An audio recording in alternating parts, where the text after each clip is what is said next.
your Caribbean Report. Here's Jerome Aegean.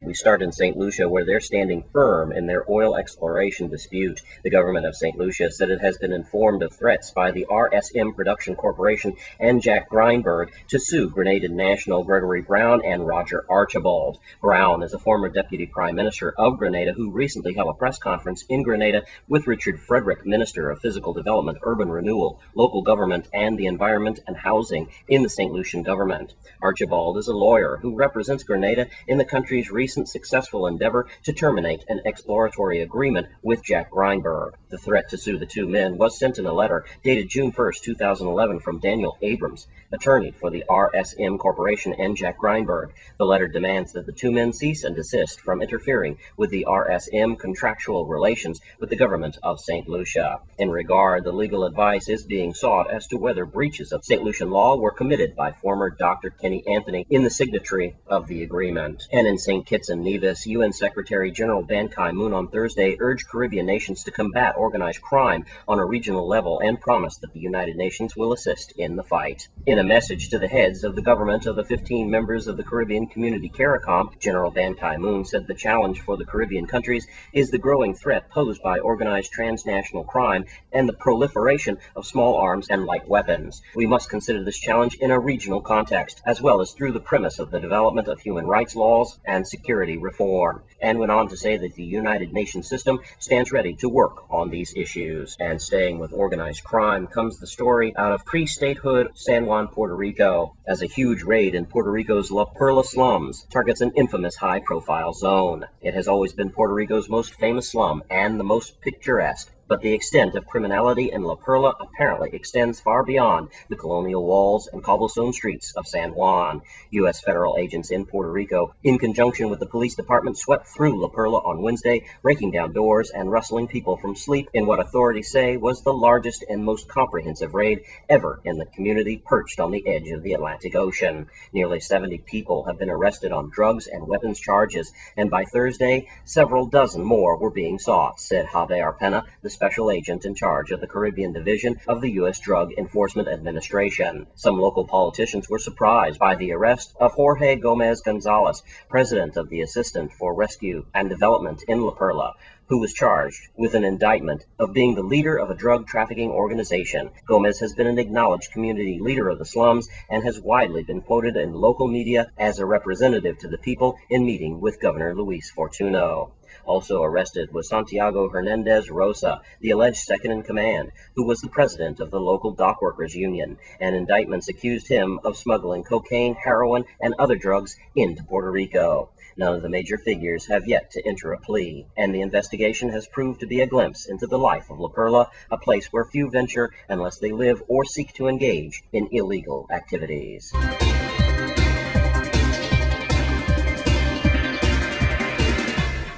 Thank you, Jerome. Well, the athletes from the Special Olympics are back home from Athens, Greece, with some serious medals. Here's Wes with more. Thanks a lot, Shaniqua. We're here with the Special Olympics. St. Croix, big yourselves up. Congratulations. Yeah. I'm here with Miss Janice Lee. And Janice, they're home. You guys are home from Athens, Greece. Yes. Look at the beautiful medals and stuff. This is the speed. And the strength is over at St. Thomas because they got the weight lifted, but we got the speed. Yes. All right. Well, we're going to talk to a couple of them, but first I know you want to thank some people. And how was your trip? Oh, we had a great trip, of course, and I know the athletes were telling you that we went over to Puerto Rico, then the next morning we went straight to Philly and straight to Greece. A long, long flight. Wow. But we had a wonderful time for 4 days. We were up in another little island that you got to across a bridge, and they showed us a wonderful time. And then we went to Athens and started all the competitions. They will tell you they were up at 5 every morning or 6 and catching a bus and going to competition and stayed all day. Well, that's good. Let me talk to you. Hi, what's your name? My name is Timothy Lawrence. All right, Timothy, you got 3 medals. And yes. What are all these for? Track and field. Track and field. You're the speedster, huh? Yes. Are you the captain of the group? Oh, yes. All right, yes. So what's your name? Ebony Romo. All right, sweetheart. What did you win there? For 4th place, I won the singles, and then for doubles, I won 3rd place. Tennis player? Yeah. Wow, so the Williams sisters got knocked out of Wimbledon, but you continue the tradition in Athens. Yep. You're a beautiful young lady, and congratulations Thank to you. All right, I got to go down the line. They're all great. What's your name? Terry Huggins. And what did you win for, partner? Tennis. Tennis. Yeah. Did you ace them?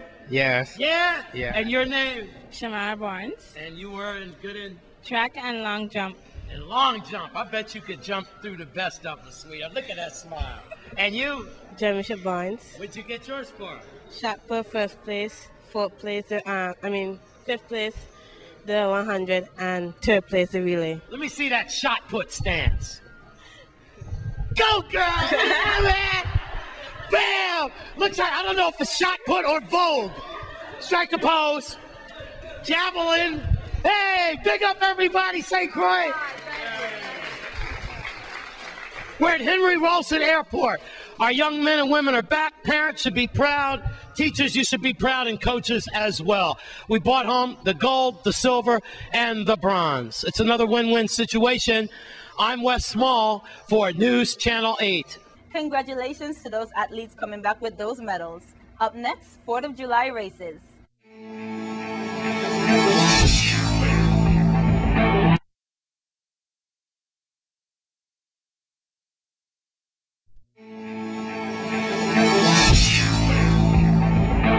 Today on Sports 411, we have 4th of July horse racing from Ronald Doc James Racetrack.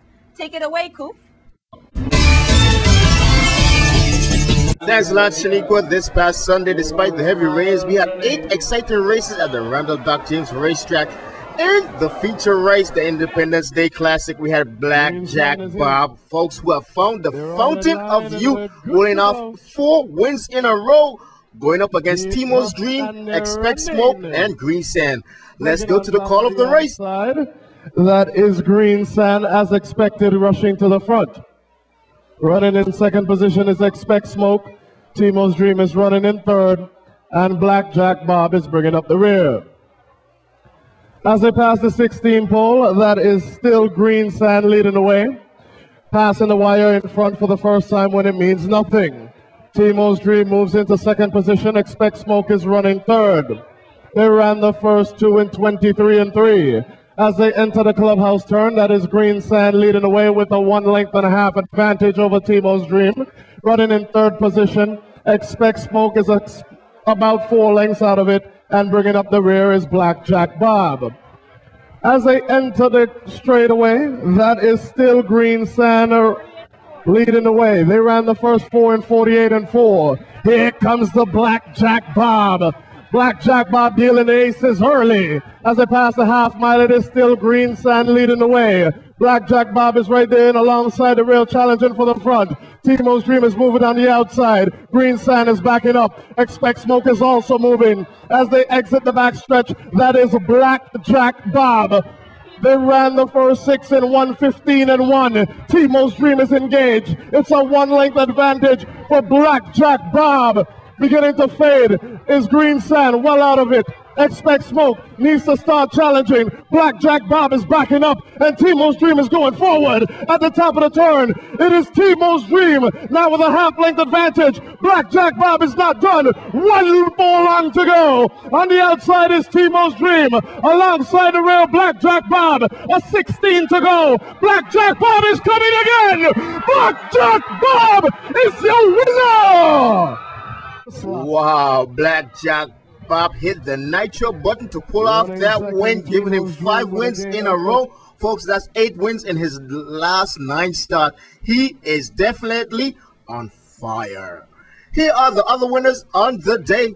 With a 16 to go, is going to be close to the wire. Midnight Approval trying to hold on, but here comes Goldfinger. Goldfinger is trying to get to the wire first, but unable to do so. In the first race of the day, it was Midnight Approval with jockey Christian Soto.